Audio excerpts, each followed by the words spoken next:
열왕기하 8장 1절부터 15절까지의 말씀입니다. 열왕기하 8장 1절 15절까지고요. 8장 1절 말씀을 제가 먼저 읽겠습니다. 엘리사가 이전에 아들을 다시 살려준 여인에게 이르되 너는 일어나서 내 가족과 함께 거주할 만한 곳으로 가서 거주하라.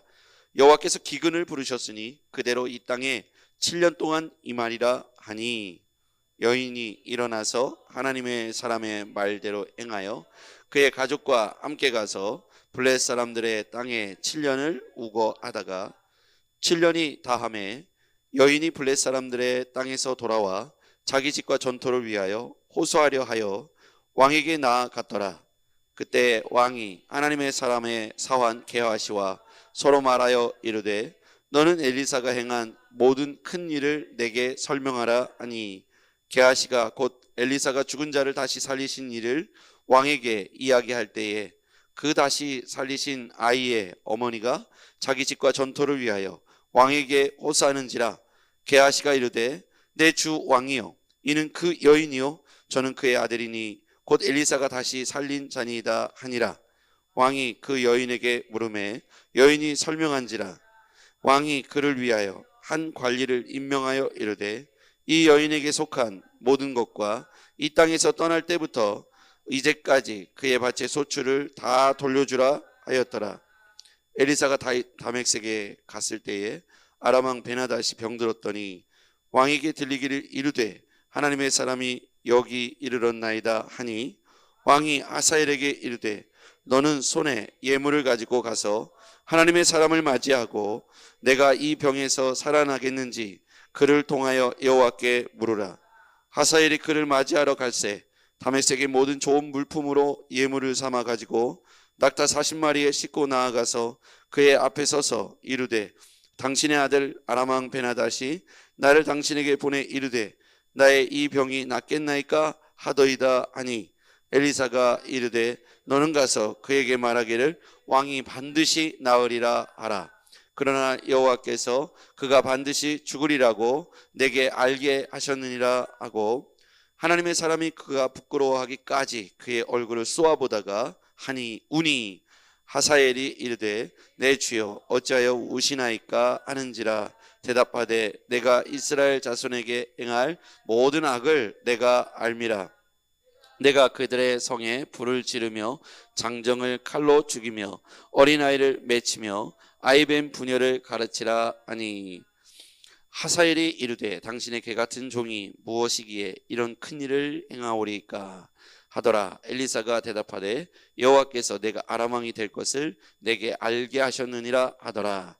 그가 엘리사를 떠나가서 그의 주인에게 나아가니, 왕이 그에게 묻되 엘리사가 내게 무슨 말을 하더냐 하니, 대답하되 그가 내게 이르기를 왕이 반드시 살아나시리라 하더이다 하더라. 함께요. 그 이튿날에 하사엘이 이불을 물에 적시어 왕의 얼굴을 덮음에 왕이 죽은지라. 그가 대신하여 왕이 되니라. 아멘. 오늘의 말씀의 어떤 핵심 내용은 하나님의 섭리와 주권에 관한 말씀이라고 생각합니다. 하나님께서 엘리사를 통해서 이전에 수넴 여인과 그의 아들을 살려준 사건이 다시 그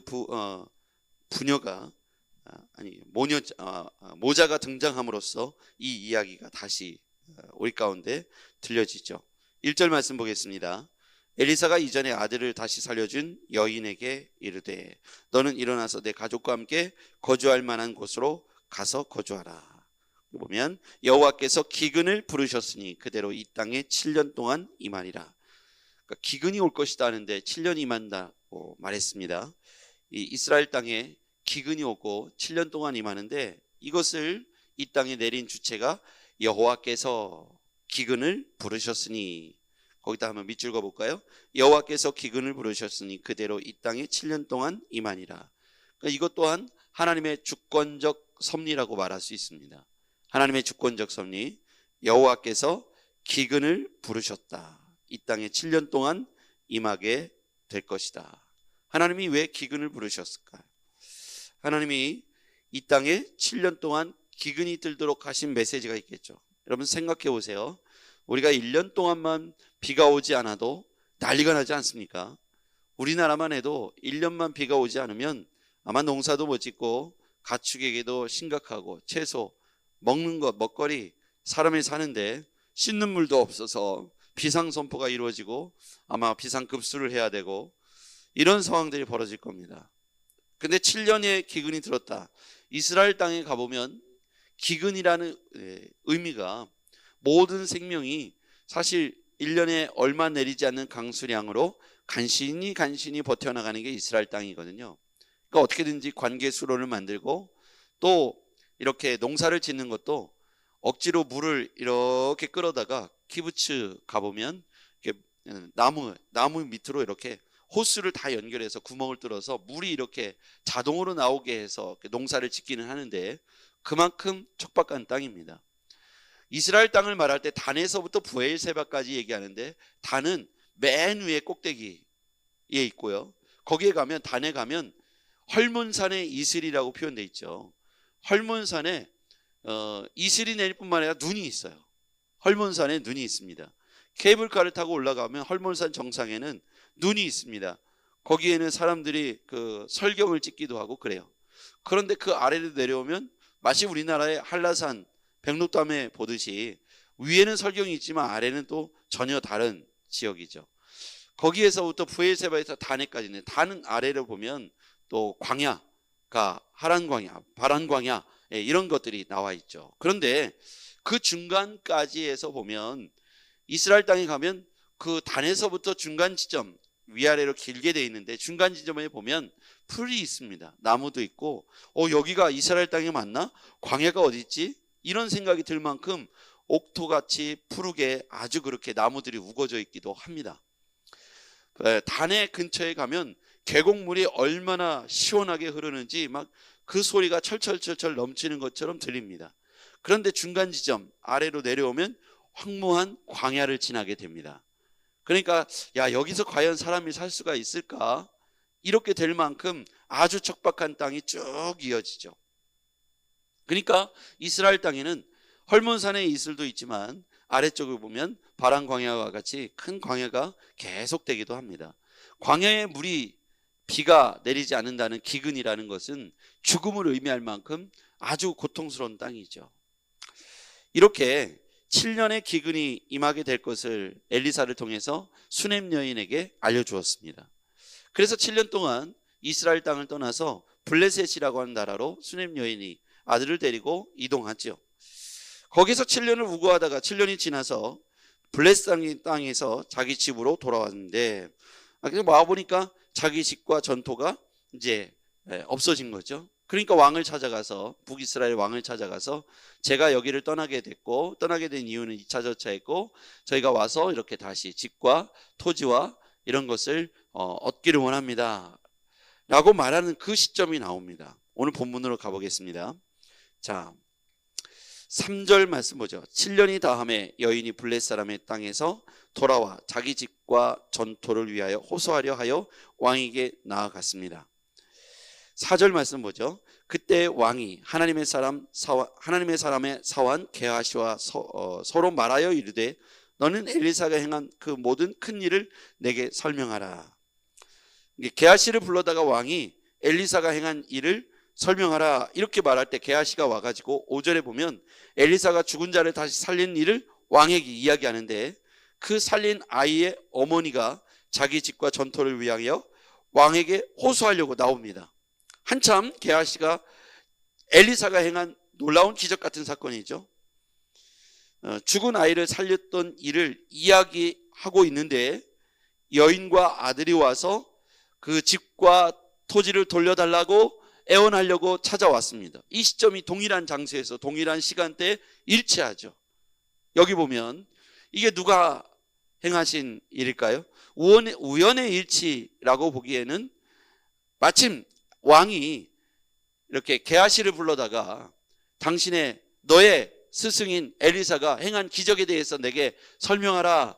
그래서 한참 막 이런저런 일을 설명하고 있는데 그 당사자가 와가지고 땅과 집을 다시 돌려받기 원합니다. 7년 만에 돌아왔습니다.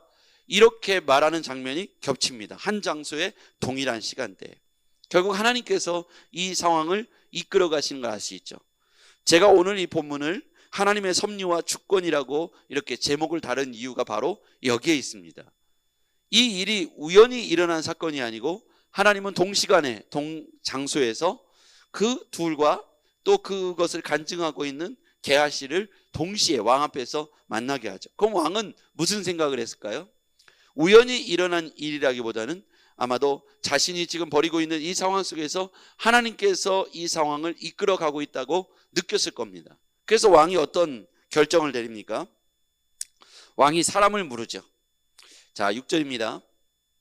왕이 그 여인에게 물음에 여인이 설명하는지라 왕이 그를 위하여 한 관리를 임명하여 이르되 이 여인에게 속한 모든 것과 이 땅에서 떠날 때부터 이제까지 그의 밭의 소출을 다 돌려주라 하였더라.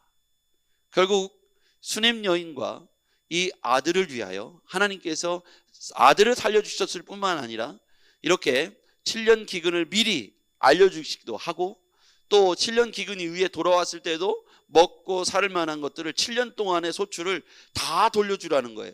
그러니까 돌아왔을 때 얼마나 부자가 되겠습니까? 그죠? 1년치만 모아도 큰 부자인데 블레셋으로 갔다가 7년 만에 돌아왔더니 큰 부자가 되는 것이죠.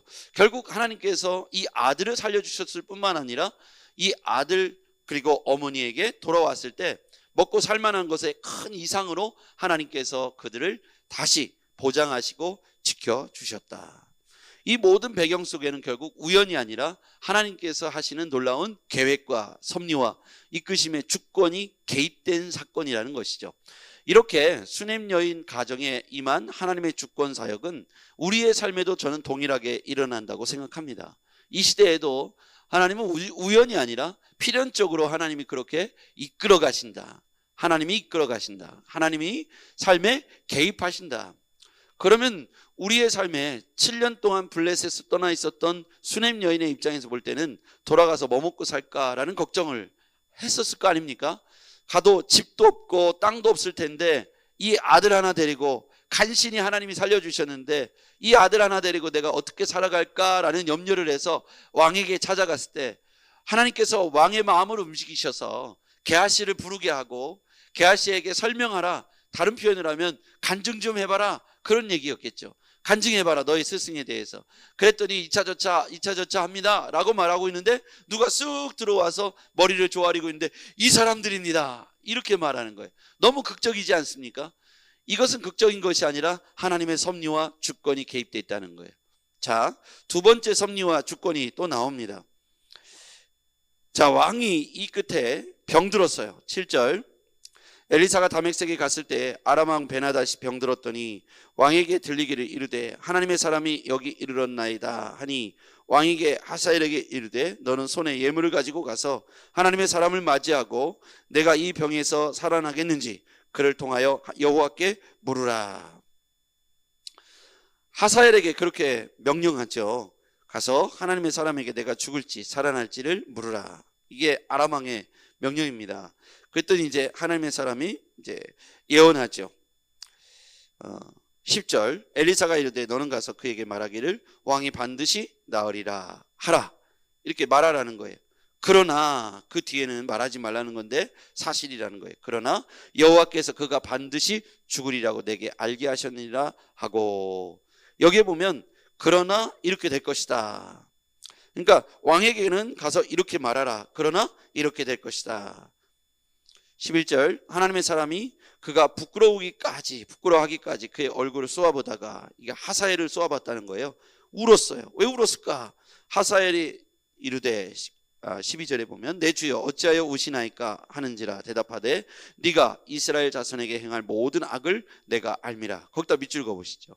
내가 이스라엘 자손에게 행할 모든 악을 내가 알미라.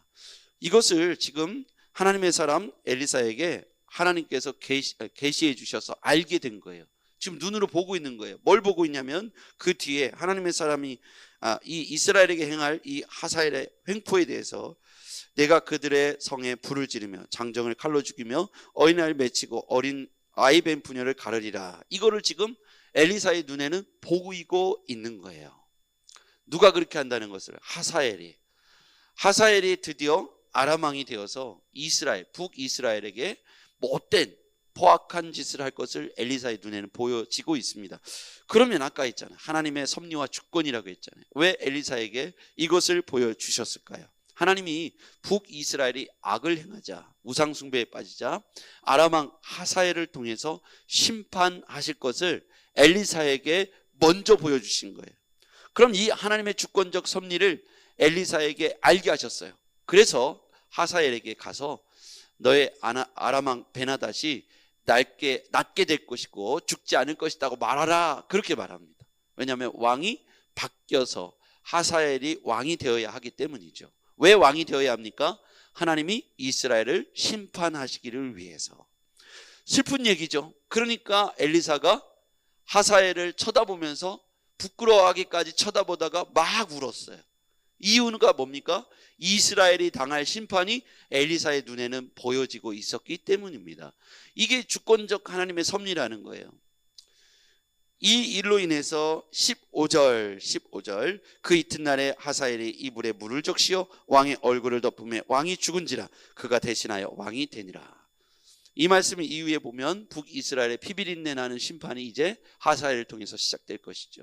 엘리사는 그것을 지금 눈으로 목도하고 있으니까 하사엘을 쳐다보면서 왕에게 베나닷에게 가서 당신은 살아날 것이라고 말하시오. 그러나 하나님께서 당신을 통해서 반드시 베나닷이 죽게 될 것이다. 그것을 내가 오늘 알게 되었습니다. 그러면서 갑자기 하사엘을 막 한참 아무 생각 없이 쳐다보더니 막 우는 거예요. 그 왜 우십니까? 그랬더니 하나님께서 이스라엘 통해서 너를 통해 당신을 통해 이렇게 하실 것을 보니 내가 슬픕니다. 그러면서 막 우는 거죠.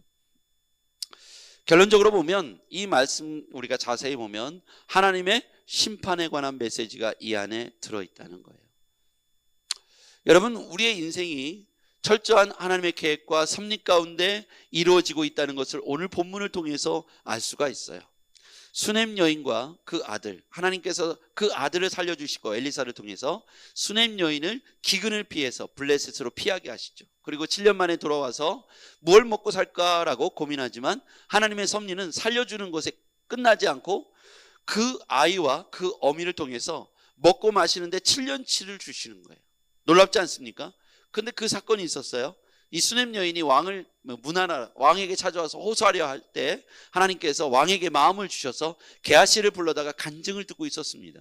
그 동시간에 두 간증의 내용과 그 주체가 대상이 동시에 입장하는 거예요. 그래서 게하시도 깜짝 놀랐겠죠. 왕이시여, 제가 말하는 사람들이 이 사람들입니다. 왕이 얼마나 감동했을까요? 다른 표현이라면 간증을 듣고 하나님이 하신 일에 얼마나 놀래고 은혜를 받았습니까? 그러니까 사람을 불러다가 7년치를 그대로 다 돌려주고 집과 토지를 그대로 주라, 이렇게 판결합니다. 이것을 통해서 이 수넴 여인과 아들은 걱정 근심이 아니라 오히려 풍족하게 쓸 수 있는 7년치의 양식을 그대로 얻게 되죠. 이들이 아무것도 한 게 없는데 하나님의 전적인 은혜인 줄 믿습니다.